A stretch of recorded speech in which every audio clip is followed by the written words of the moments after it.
Welcome to Bible Study for Progressives, a show where moderates, liberals, and leftists of all faiths and ideologies come together to discuss Scripture, spirituality, and politics.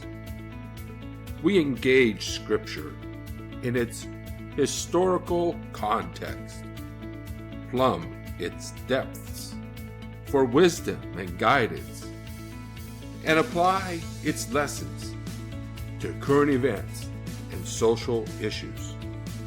Whether you're a liberal evangelical, a New Age spiritualist, a social justice activist, or a postmodern theologian, there's something in this show for you.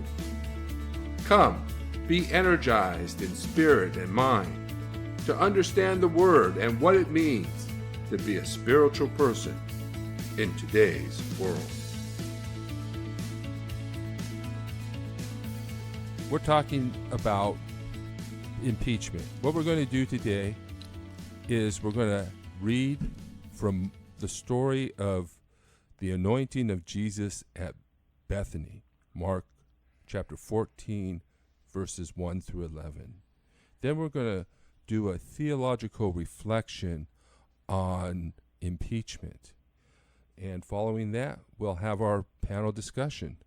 And we have with us today Professor of Philosophy, Joseph Dowd, veteran and musician, David Dykstra, and technological activist, Andy Miller. Okay, here I'm going to start the reading now. Mark 14, verses 1 through 11. It was 2 days before the Passover and the festival of unleavened bread. The chief priests and the scribes were looking for a way to arrest Jesus by stealth and kill him. For they said, "Not during the festival, or there may be a riot among the people." While he was at Bethany in the house of Simon the leper, as he sat at the table, a woman came with an alabaster jar of very costly ointment of nard, and she broke open the jar and poured the ointment over his head. But some were there who said to one another in anger, "Why was this ointment wasted in this way?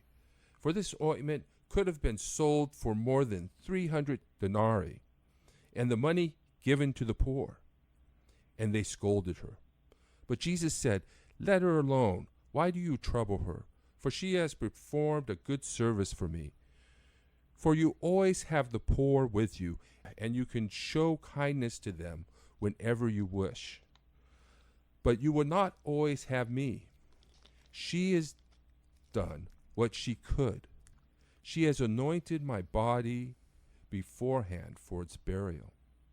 Truly I tell you, whenever the good news is proclaimed in the whole world, what she has done will be told in remembrance of her." Then Judas Iscariot, who was one of the 12, went to the chief priests in order to betray him to them. When they heard it, they were greatly pleased and promised to give him money. So he began to look for an opportunity to betray him. Know what the times call for: impeachment and the anointing of Jesus at Bethany, by Rich Procida. I've recently come to realize what Jesus meant when he said, "The poor you will always have with you." It always seemed a bit cavalier to me. I understood that the anointing of Jesus at Bethany had to happen. But why did he have to be so dismissive of the poor? This verse has been abused by those who use it to minimize God's preference for the poor. The poor and poverty are mentioned 446 times in 338 verses, and justice is mentioned in 1,576 verses in the Old Testament and 1,376 verses in the New Testament.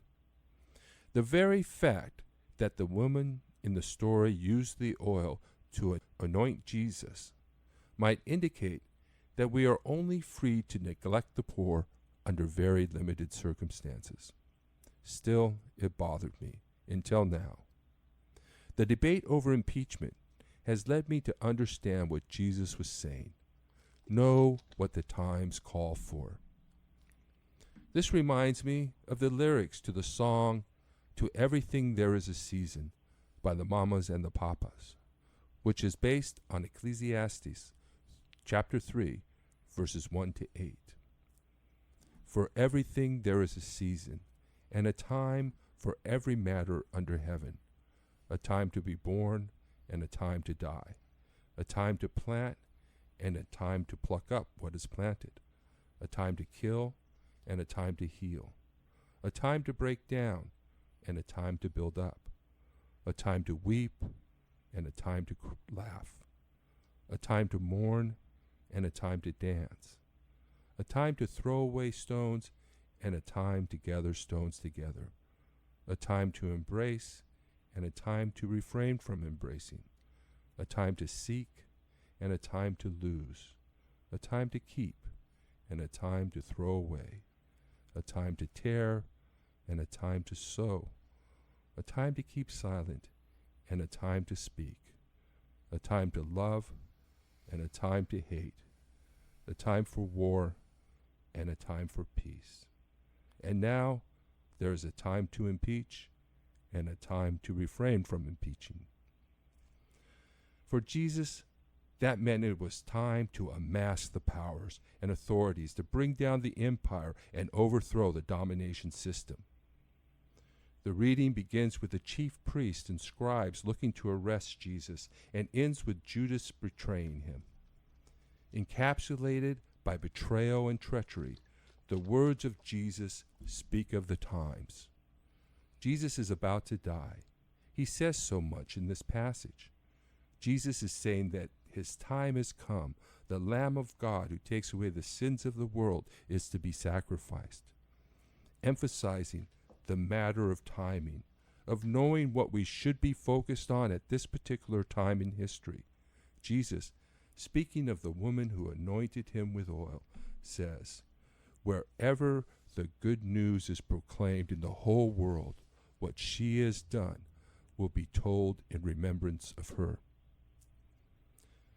We have very little time in which to hold President Trump accountable for any impeachable offenses he has committed. This means that this is the issue we as a nation must focus on at this time. If we wait until after the election, it will be too late. The Democrats are in an unbearable situation. Many have issued omens of fear should impeachment fail and are speaking out of both sides of their mouths when they say that Trump has committed crimes and should be in jail, yet they refuse to prosecute him for political reasons. This reminds me of a song from the play and movie The Producers by Mel Brooks.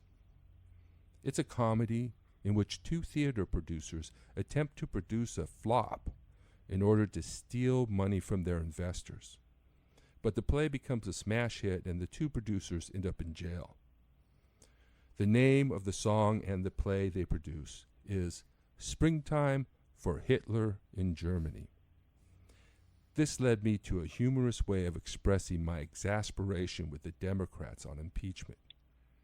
It's not springtime for Trump in America just because it's election season. If the president has committed crimes, as Nancy Pelosi says, on what grounds does he choose not to prosecute when people across the nation are doing time for lesser crimes? Like Jeffrey Epstein, too many people have allegedly allowed Donald Trump to get away with crimes throughout his life. We, the people, should not be one of them. We do not know the future. We do not know what will happen and what effect opening an impeachment inquiry will have on the election. If negative things about Trump come out during the impeachment inquiry, it could just as likely hurt Republicans and help Democrats. I am uncomfortable with Democrats who say that President Trump has committed impeachable offenses but then won't open an impeachment inquiry just because they are afraid of losing the election. If impeachment is to go forward, it must be about more than some conspiracy theory that Trump colluded with the Russians behind the scenes, an unlikely scenario from the beginning. Congress has to take into account all of President Trump's actions and statements from the 2016 campaign to present and put it all together to demonstrate impeachable conduct. Congress must draw the connections between Trump's statements and his policies. The most disturbing thing about Trump's statements is that he is encouraging violence and lawbreaking at the very same time that espionage and abuses are actually occurring. At the same time that Donald Trump Jr. was looking for dirt on Hillary Clinton from foreign agents, and Trump was asking Russia to release Clinton emails, Russian agents were actually interfering in our election and working with Julian Assange to produce additional emails. It's not surprising that documents suddenly appeared days before the election, which tricked Keystone cop James Comey into reopening the Clinton investigation based on a box full of duplicates. While the Miller report provides us with some insight into what was going on inside the White House, it's up to Congress to put it all together and present a case for impeachment. I believe the case can be made that President Trump's public statements, combined with his willful disregard of the civil and human rights of migrants and even apathy towards people of color, explains the administration's violations of federal and international law at the border. In other words, President Trump has used the power of the state as an instrument of criminality. After all, isn't that what structural violence is, a misuse of power? Constitutional scholar Cass Sunstein describes high crimes and misdemeanors as an egregious abuse of power. The president does not need to be indicted for a state or federal crime to be impeached. Willful negligence or reckless disregard for the rights of others in the conduct of his office should be impeachable. His racist statements and encouragement of the use of excessive force by police is not mere carelessness or rude joking. It's evidence of motive and intent to commit injury. I can see scenarios where opening an impeachment inquiry hurts the Republicans, and I don't believe for 1 second that Trump or the Republicans want an impeachment fight. It's important to admit that we don't know the future. If impeachable offenses are proven, it might be difficult for Republicans to explain. On the other hand, if there are no impeachable offenses, Democrats should stop accusing President Trump of crimes or come clean and state what those crimes are. This is an unbearable situation. It's not springtime for Trump in America just because it's election season. If Trump has committed crimes, then prosecute him for those crimes. And if he hasn't, then don't tell us that he has. We must make a decision about impeachment now, or we may let a guilty man go free. It's a matter of holding our leaders accountable for their unlawful and abusive conduct. I think a case can be made that President Trump has wielded his power to commit crimes against migrants and their children. At the very minimum, he has demonstrated reckless disregard and willful neglect toward the civil and human rights of refugees and people of color. Such a novel approach may carry some risk, but it's hard to see a downside to impeachment done right. We can drag him through an impeachment inquiry with little fear that he will be removed from office, because if they do, they will be disgraced and likely lose the election. The real question is, do we have enough evidence to impeach? And that's what I'm going to turn to David Dykstra for, to give us a little short summary on the Miller report. No pressure at all, Mr. Procida. Thank you so much for having me here. A couple things that you said are very interesting to me, because I agree. If he's guilty, then impeach. If not, then quit talking about it. But I think there's too much wrapped up in the consequences. People are focused on the consequences. If we do this, this will happen. The point of impeachment is we just do it. It's like if somebody's murdered, you do an investigation, period. The police never think about, or the district attorney never thinks about, I don't know if we should really prosecute this case, because it just doesn't work that way. And I think we have too much flexibility with impeachment. Has he done things to rise to that level? I certainly have. My take is a little bit different. Of course, your point about the treatment of the racism and the folks at the border, of course, it's valid. But if we're talking about the Mueller report specifically, I think so much, and of course the media is equally guilty of this, for 2 years we waited. And everything was based on the Mueller report. It became this thing that was larger than life. And when it came out, your response is not typical. I mean, it's not untypical.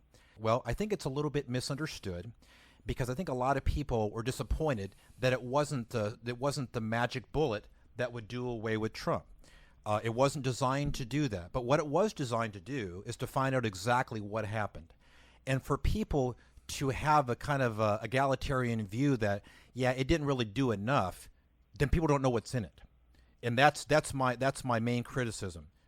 If you can't read it all, there's a lot of different ways to get the information, but we as a society, in the United States and around the world, are so affected by this presidency, and there are so many things that were within the Mueller report that indicate whether he was witting or unwitting, the plot to infiltrate the United States did happen. That's not up for debate. The resources within the U.S. government and around the world all understand and can detail the specifics of how that happened. And so for Trump to say that it didn't happen is, of course, ridiculous. But for me, my take on the reason for, or the strongest case to be made for impeachment to me is this: we were infiltrated, we were attacked. The primary reason, the motivation for the infiltration, which began all the way back in 2014, was to sow discord and subvert democracy. That happened. We are living examples of that right now. The election was 2016, and what are we talking about? We're talking about the Mueller report. It worked. It's highly effective. It was essentially the ultimate example of divide and conquer, and that's what they did. And that's what's happened in Israel. We're the most divided that we've ever been in history. But this is my bottom line as it relates to this.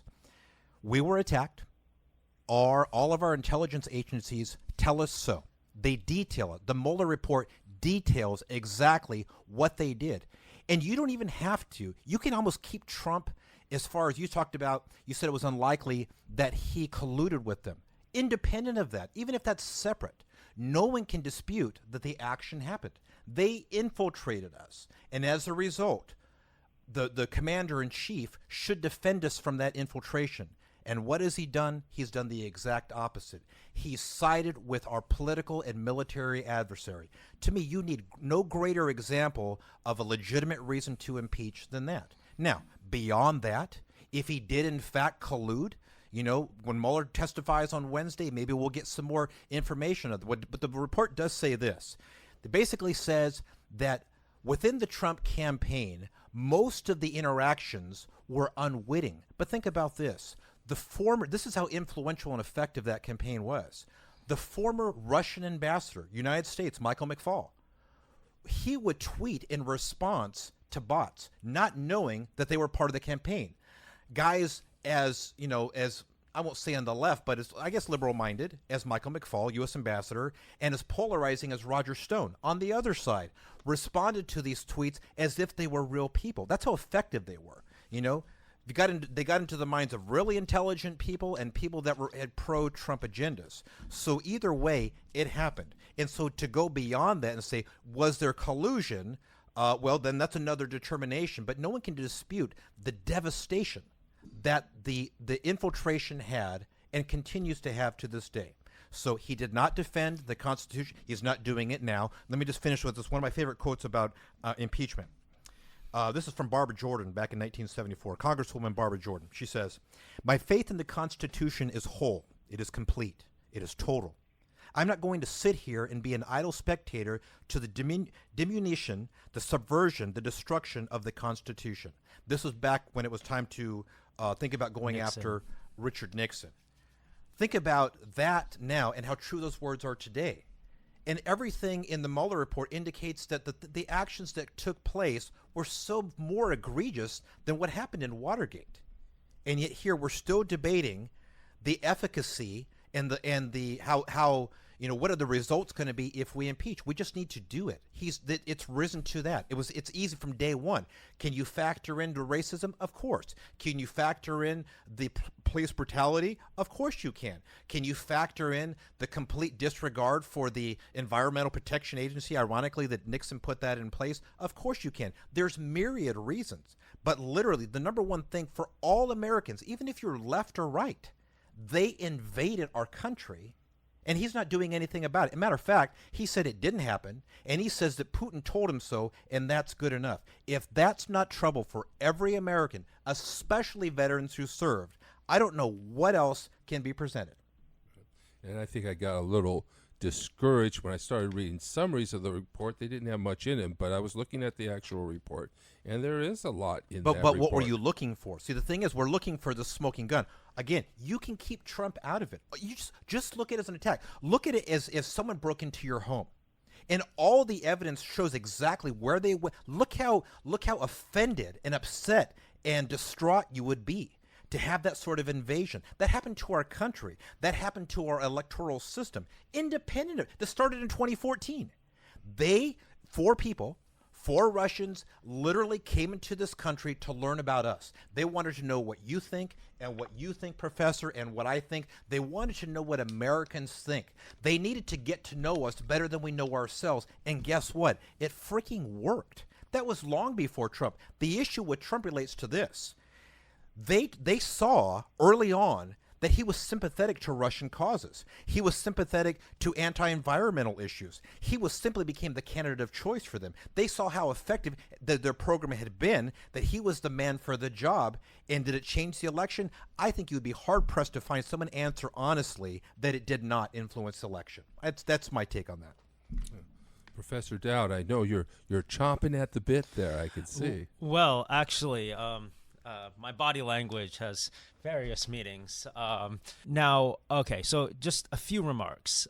First of all, I completely agree that the number one takeaway point from the Mueller report is the Russian interference with the election. I mean, that's what the report was supposed to investigate, right? That was the purpose of the report. Based on what I read, I think you'd be hard-pressed to argue that the president's obstruction of justice during the course of the investigation doesn't rise to the level of an impeachable offense. I mean, it was just... for me, it wasn't really the severity of what he did. Like, a lot of the things he did, like, just don't appear to have had any, done much. They didn't stop the investigation. The report still came out, right? What was most striking to me wasn't the effectiveness of anything he did, but just the blatantness of it. You know, him trying to get investigators to step down or fire, or asking other people to ask people to fire. I mean, it's just ridiculous. And if those parts of the report are true, then that's just such a blatant show of contempt for, the rule of law that I don't think someone who did that should be in the most powerful office in the country. So that's my take. But when that report was released, who framed the narrative? Who gave us the narrative first? It was William Barr, of course. The Attorney General. So the Attorney General basically said what? Nothing to see here. Yeah, nothing. Yeah. Yeah, that's a problem. Yeah. Yes. See, yes. How did William Barr attain that position of power? Who did he follow? Well, so obviously Trump, right? Well, Jeff Sessions was the Attorney General before that. Yeah. So is it coincidental that William Barr, who wrote a 30-page diatribe on how the president could not be impeached, had no reason to be impeached as a civilian, suddenly became the Attorney General of the United States? When the report was issued, William Barr, for almost a month, told the American public 3 times, on national television. Nothing to see here. Nothing is concluded. And then what happened? The people on the Mueller team started saying, hey, wait a minute. How does this guy get to talk about our work? And finally, it became too much. So the entire time while Mueller was doing the investigation, the praise was always given. There was no leaks coming from the Mueller camp ever. They kept a tight ship. That ran aground when Barr was starting to represent their work. He was representing Trump. He was basically telling the supporters, he was setting them up in advance. So they were programmed.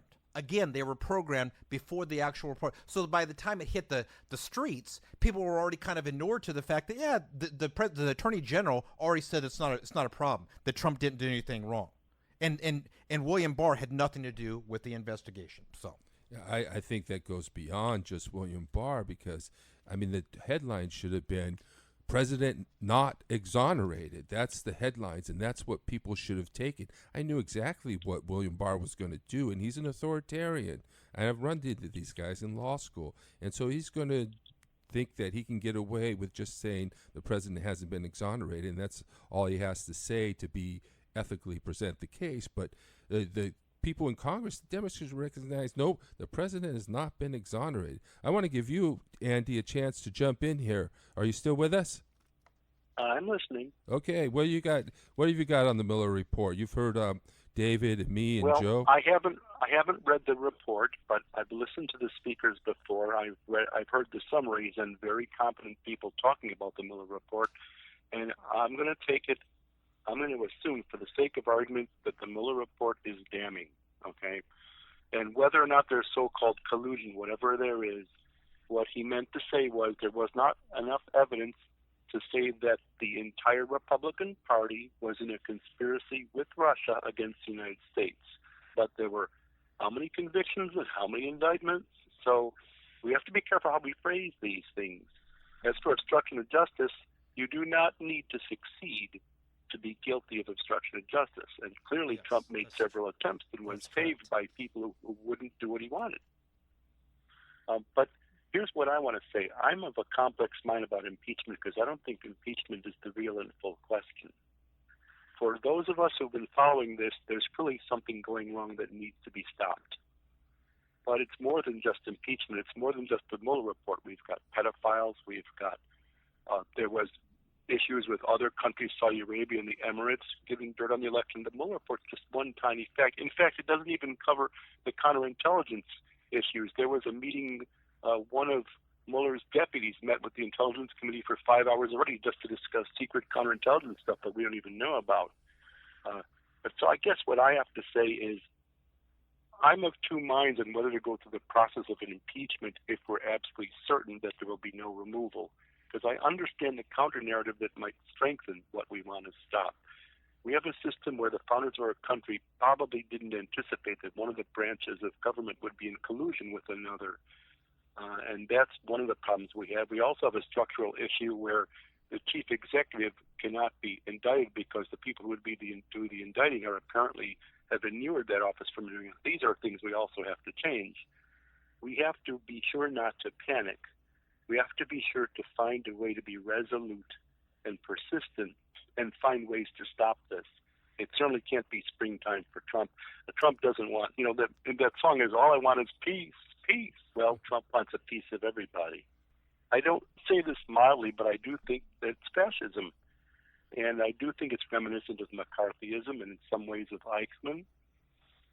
So I would say you could make a case for and against impeachment unless and until you believe that there's sufficient resistance to the propaganda machine that's in full swing. As we go through next week's events with Mueller, we may or may not see a change. There could be no effect. How the Republicans react to him could be fascinating. I don't think they understand who he is, and they're going to be a little surprised because this is a man who is the Patriots' patriot. He's not going to be flapped. And they're going to try and throw everything at him they can. He's not going to budge. And how they look in the propaganda machine is going to be critical. It's possible they could discredit themselves among their flock, which are group of followers which are actually pretty weak. It's the leaders at the top that have the power. The followers are just looking for community. So one of the things that opponents of this fascist movement need to do is to create an alternative vision. And so far, the Democrats and right Republicans have seemed to get stuck only on the issues. And there's nothing wrong with discussing health care and jobs. Those are important. But they need to create a vision to supplant the passion that Trump's using to provide community to these people. If those who oppose Trump can create that vision, that passion, they can attract away and, in a sense, disempower the propaganda machine, which is kind of shaky as it is lately. This week something changed. It got deeper and worse. It became multinational on both sides, and there was dissent, hidden dissent in the ranks of the Trump supporters because he went too far. So you could make the argument to let him hang himself. So I don't know what to do about impeachment. I know that you should ask me in a week because the ground's shifting underneath us. It's never too late to do impeachment. You can always do it. Half the rules are made up by Congress, and they can remake them in a moment. And one other thing I want to say, I believe right now there is already an impeachment inquiry going on. And they're not saying it because they don't want to give Trump something to bite on. But if you ask Gerald Nader, he'll say we are currently in an inquiry to see if we should drop articles of impeachment. So they're already doing it. And their counter-argument to not calling it that is also, well, the courts are handling us just fine. We don't need that extra oomph right now. So I could see both sides of the coin. The clear answer is this has to be stopped one way or another. Whether impeachment now is the best answer, I could see both sides. I don't think, however, that impeachment you can do impeachment any time, but politically, can you really say, well, we're just going to wait until after the election? If he wins the election, that's going to answer the question on impeachment right there. We're not going to have the political ability to suddenly move for impeachment after election. At least I don't think. What do you think, Dave? Well, I want to take issue with one thing Andy said, and he's very, very well spoken, but he said something that he said that he didn't think the founding fathers could have envisioned colluding with another country. Everything they put in place was for that purpose. So let me reframe something. Maybe they felt the courts were there to handle that situation. Okay, well, there was the foresight, though. I mean, that's kind of, given where we were building, in the nascency of our nation, that was a very real possibility. But going back again, could we or not? Did he? Let's answer the question. And remember, they already took the vote last week. They lost. They already voted to impeach, and they lost. They were outnumbered again. So we already know that that's not going to happen. Mueller testifying this week, I think the great likelihood, given what we've learned in the last 2 years, it's going to be a non-event. It'll be widely covered, but it's not going to change anything. People are entrenched now. They are entrenched. The Marco Rubios, the Lindsey Grahams, the Mark Meadows, the Richard Burrs, they are firmly entrenched. Before it was just the guys like Tom Cotton and Mike Lee of Utah, but these guys they're in it to the end. These guys have a death wish. They have to impeach him now. They have all hands on deck. People are taking this. They're taking this like it's such a light effort. And this is what's happened in society. This is existential. It is existential. And I don't see how people can see that it's not. I don't see how we can be on the fence about this anymore. What more does this guy have to do? What more? He's getting away literally with everything. He's literally getting away with murder. If you're equating what's going on with police and justice and what's happening at the border and the treatment. But again, this guy, what did he say way back when? He said, I could shoot someone on Fifth Avenue and get away with it. He's doing it. He's making a laughing stock of our Constitution, and we don't have the balls to just say, let's get this guy. It's not left or right. It's just American. Are you American or are you not? That's what it comes down to. You can be a conservative, fine. I don't agree with conservatives. I don't always agree with liberals either. But everybody should be able to agree that this guy is not defending the Constitution of the United States. I don't even know how that's not even an issue. I agree with all that. I wasn't trying to say we shouldn't impeach. I agree with everything you say. And my heart says they should have impeached him a year ago. Here's the problem, counter-argument I have a problem with. Some people believe that if we impeach him now, first of all, there's not enough Democrats that want to impeach him, so I don't know how we make that happen, which is another whole other show. Let's suppose through some miracle enough Democrats decide to go for it. if we try to impeach him now, there will be the same impediments. No witnesses will show up.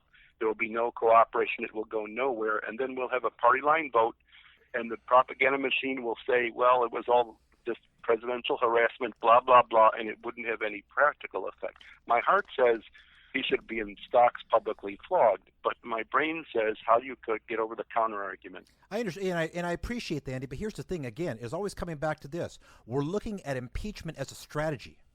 We're looking at, can we win this or not? That's not the point. That's not why it was put in place. These are empirical things that have happened. We can measure his law breaking. We can measure this. We can prove it. Therefore, we impeach. It should not be it shouldn't be a strategy. Otherwise, get rid of it altogether. It's happened, so use it. We're overthinking it. He's done it. Impeach. That's me. Well, I think it's slam dunk myself. Well, okay. So as to the question of impeachability and whether the evidence in the Mueller report is sufficient. Now, you made the point that what we should be most concerned about is the fact that take the Trump collusion theory out of the picture. Russia interfered with our election, and the president is not protecting the country.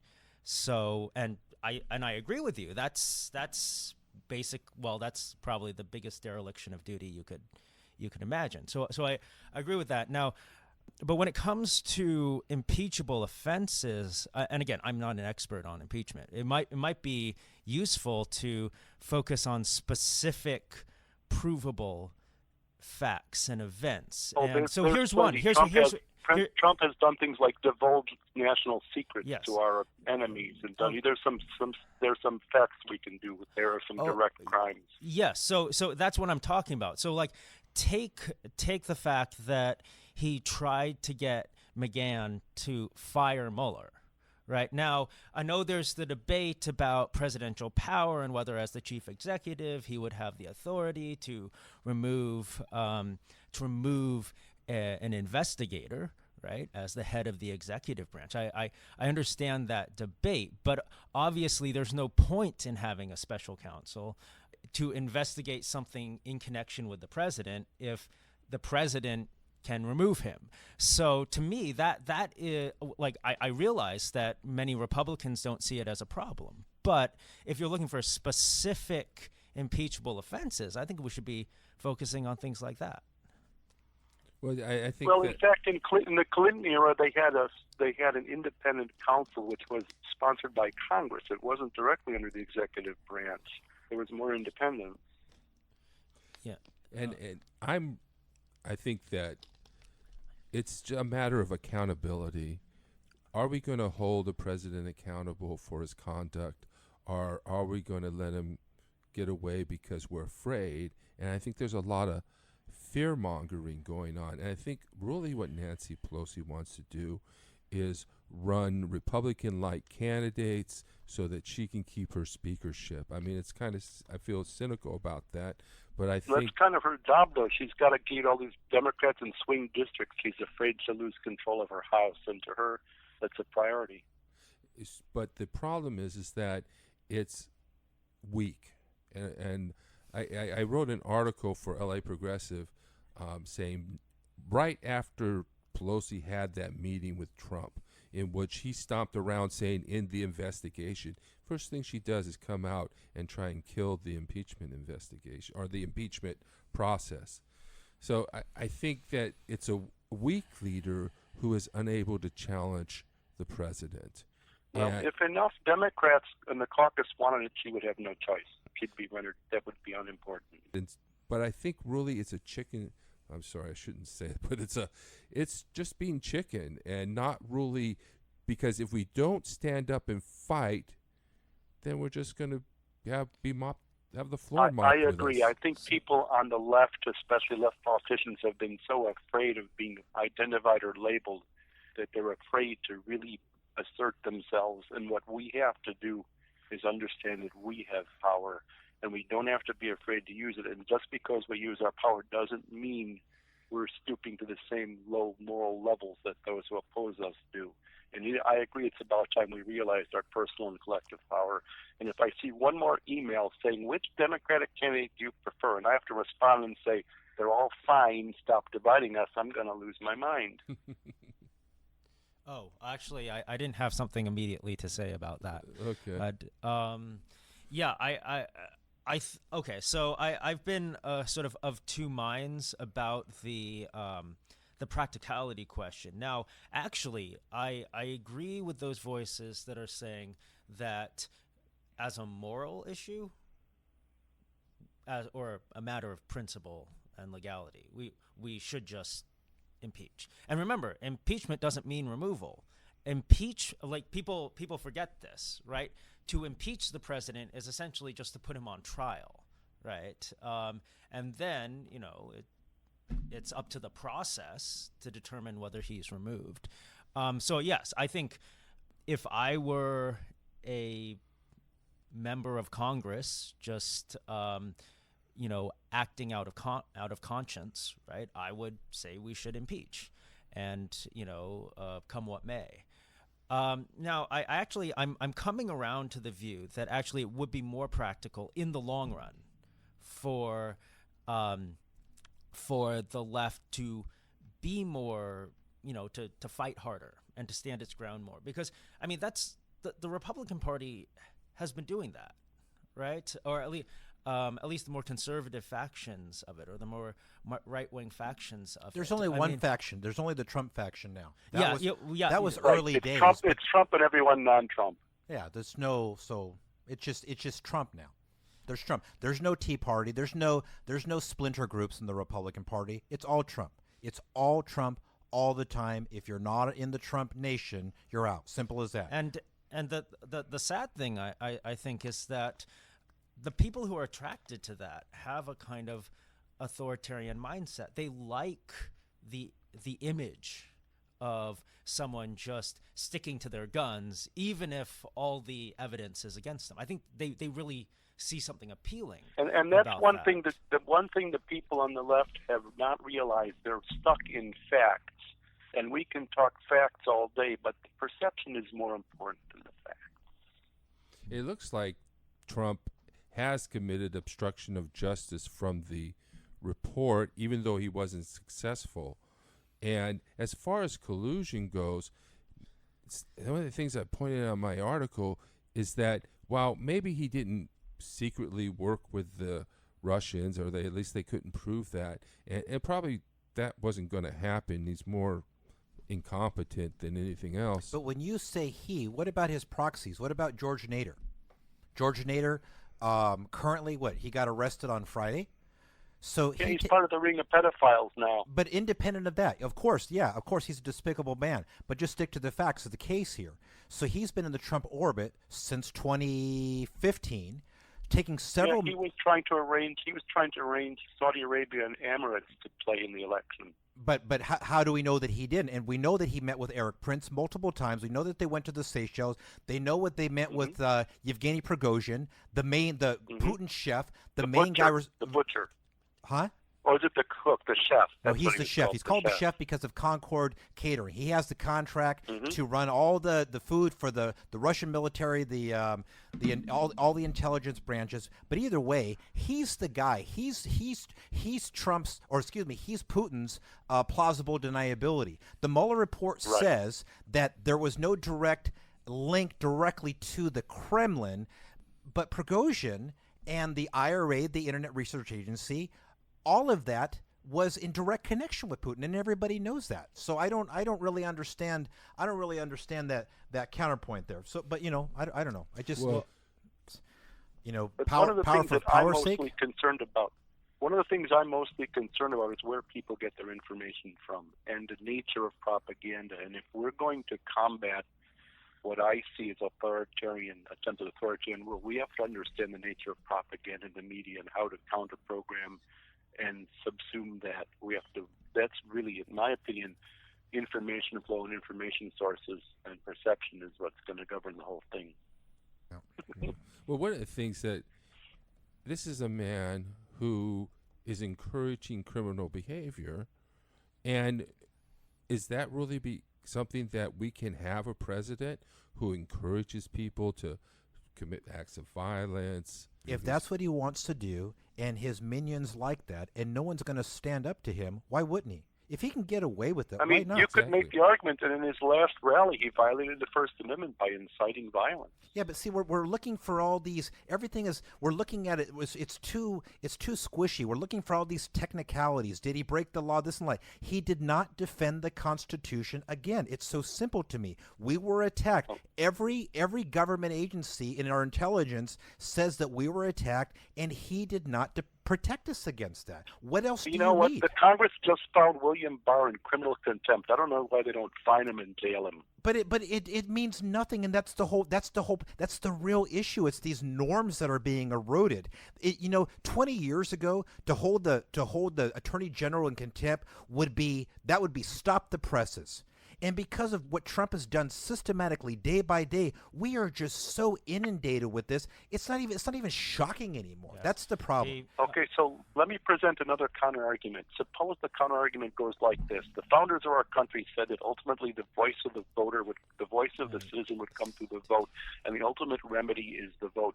One could make an argument that an exercise in impeachment might even strengthen Trump, that the best way to defeat him is at the ballot box, as the founders intended. You're absolutely right, Andy. But again, it defeats the whole purpose of the mechanism of impeachment. But you're right. If we're gonna call it for what it is, you're absolutely right. That's where we're living right now. So we've just taken the vote. We did not get to impeach him. So really, what does it come down to now? Really, the only remedy that's left, literally, is the ballot box. If we're being brutally honest now, the whole impeachment thing, it's dead. It's not going to happen. He shot that person on Fifth Avenue metaphorically, and so now it just comes down to the vote. It comes down to the vote. So then Pelosi wins. Pelosi says, yeah, that was my strategy all along. I know what's best for the party. Look, we can live that way, but for how long? Because not only does that, the idea is now but while he's been stronger, he's a strong man, he's an authoritarian, or he's not, whatever you want to call him, Joe. What he's really done is he's weakened the power of the presidency. Believe it or not, for future presidents, there's no one going to be like Trump, or they're going to try to be like that. People have learned that, but Trump is literally getting away with murder right now. He's literally getting away. Yes, but without the Mitch McConnell position, would he be so successful? Yes. It's not the entire Republican establishment was alarmed by him at first, and they still are. He was swept into power by a popular movement, and I think that's actually something that we on the left, I know we're not all the same variety of leftists, but we on the left really need to grapple with. And I think there really is a danger here, and here I'm it's kind of ironic. I'm speaking as a cultural elite, How come my place card says Pinko Kami right over on mine? Right. Yeah. So that's all right. That's all right. It's weird for me to say this, but I really think this is something that the left has to grapple with. We are approaching like every previous generation, the edgy position for young people to hold was the left-wing position, whatever the left-wing position was at the time, during the Vietnam War, etc. Okay.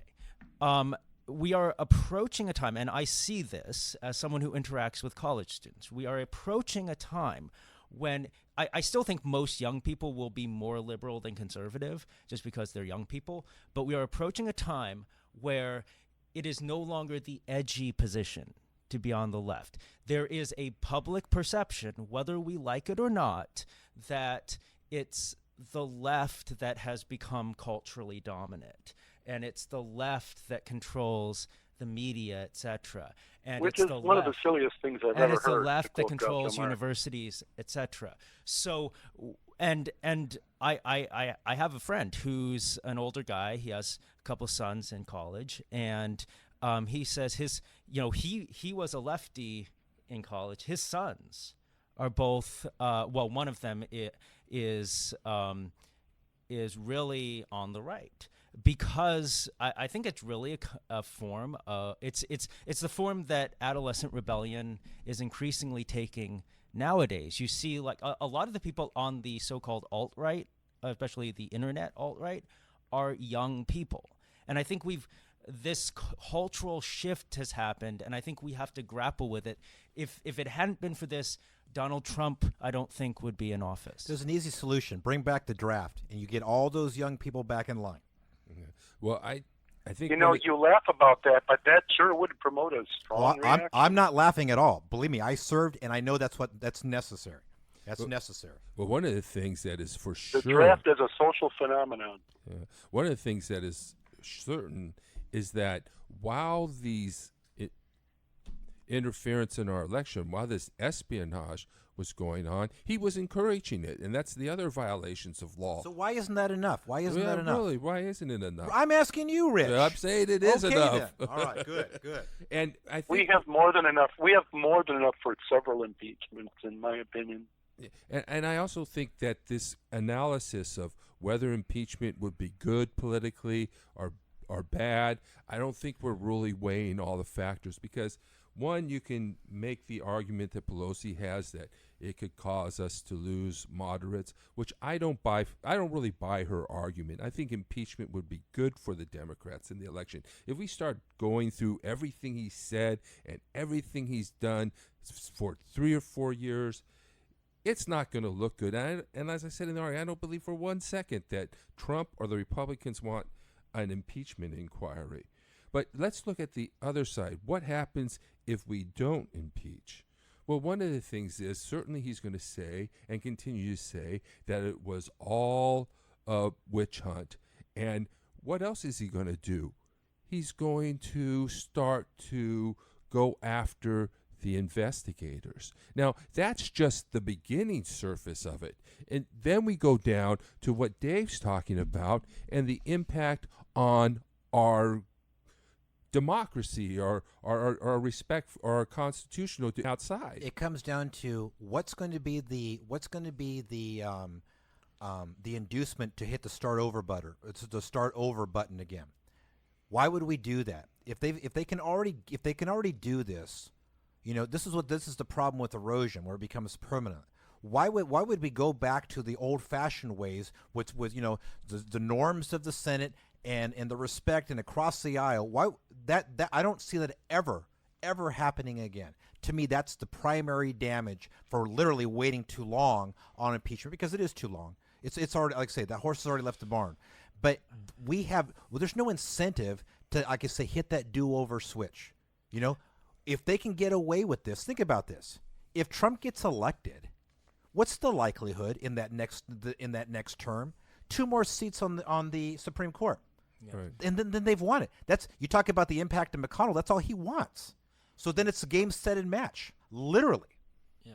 No, that's not necessarily the fact. There's an intangible thing that hasn't happened yet. If you remember back in the 60s and in the 30s, we had uprisings in this country, and we haven't had that yet. There's still resistance available. There's still strength out there in the public that hasn't been used yet. Things haven't gotten bad enough yet. So what are you talking about, like the 68 riots? Is that what you're talking about? Or you're talking about physical? We could be looking at an analogous uprising. That could change. That's a foregone conclusion, Andy. That is exactly the path that we're on, and everybody deep down knows that. Everybody, think of it like this. Seriously. So say no impeachment. Say that Biden or Elizabeth Warren or Kamala Harris or Buttigieg wins the election. What next? Think about the day of that election. You think everything's going to go back to normal? Are you kidding me? Trump right now, you think Trump's going to go away? He's going to be more powerful than ever. You talk about what's coming next. That's what really I'm afraid of. What I'm trying to say, you can't assume he'll win. Right. We can't assume that he'll win, but we're giving him every opportunity by not holding him accountable for things that he has done. And so the operative question is an impeachment without removal suitable, holding him accountable? That's what we're really talking about. I'd like to go back to something that was mentioned earlier about whether the horse has already left the gate, whether it's too late. Well, I would argue it was all as far as the kind of the cultural state of the country, it was already too late.